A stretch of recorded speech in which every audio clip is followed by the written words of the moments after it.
हिंदू धर्म में ज्योतिर्लिंग का अपना विशेष स्थान है।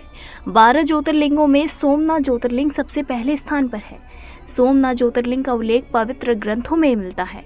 सोमनाथ का अर्थ है सोम के स्वामी, यानी कि चंद्रमा के स्वामी। हिंदू धर्म में ज्योतिर्लिंग अपना विशेष स्थान रखते हैं। जानकारी के लिए बताते चले कि भारत में कुल 12 ज्योतिर्लिंग हैं।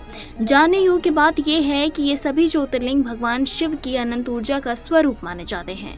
वैसे इन 12 ज्योतिर्लिंगों में सोमनाथ ज्योतिर्लिंग सबसे पहले नंबर पर आता है और ये ज्योतिर्लिंग गुजरात के सौराष्ट्र क्षेत्र के वेरावल बंदरगाह में स्थित है।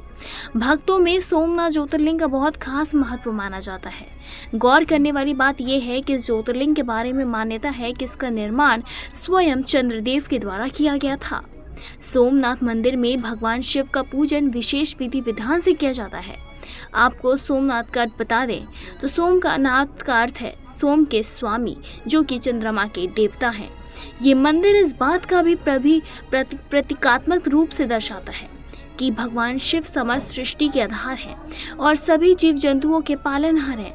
अहम बात तो ये है कि सोमनाथ ज्योतिर्लिंग का उल्लेख शिव पुराण, स्कंद पुराण और अन्य पवित्र ग्रंथों में भी मिलता है। इसे 12 ज्योतिर्लिंगों में प्रथम स्थान प्राप्त है। मान्यता है कि सोमनाथ ज्योतिर्लिंग के दर्शन मात्र से ही भक्तों को मोक्ष की प्राप्ति हो जाती है और उनके समस्त पापों का नाश होता है। इस ज्योतिर्लिंग के दर्शन से भगवान शिव के साथ मां पार्वती की भी कृपा प्राप्त होती है। पौराणिक कथा के अनुसार चंद्रमा दक्ष प्रजापति की 27 पुत्रियों के पति थे, लेकिन इन सब में चंद्रमा को अपनी पत्नी रोहिणी से विशेष स्नेह था। इसके बाद अन्य 26 पत्नियां खुद को उपेक्षित महसूस करने लगी और उन्होंने चंद्रदेव की शिकायत अपने पिता से की। जब ये बात दक्ष प्रजापति को पता चली तो उनको अपनी 26 पुत्रियों को लेकर बहुत दुख हुआ। उन्होंने चंद्रदेव को समझाने का प्रयास भी किया, लेकिन असफल रहे। तब राजा दक्ष ने चंद्रमा को श्राप दिया कि उनका तेज धीरे धीरे कमजोर हो जाएगा। दक्ष प्रजापति के श्राप के कारण चंद्रमा का तेज कम होने लगा और वो अत्यंत दुखी हो गए।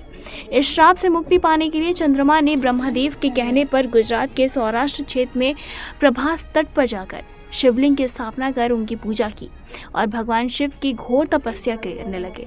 चंद्रमा की तपस्या से प्रसन्न होकर भगवान शिव ने उन्हें दर्शन के लिए राजा दक्ष के श्राप से मुक्ति प्रदान की और उन्हें अमर होने का वरदान दिया। भगवान शिव ने चंद्रमा को आशीर्वाद दिया और कहा कि वो प्रत्येक 15 दिनों में पुनः पूर्णिमा का रूप धारण करेंगे और फिर से क्षीण होंगे। इसके बाद से भगवान शिव को सोमनाथ कहा गया, जिसका अर्थ है चंद्रमा के स्वामी।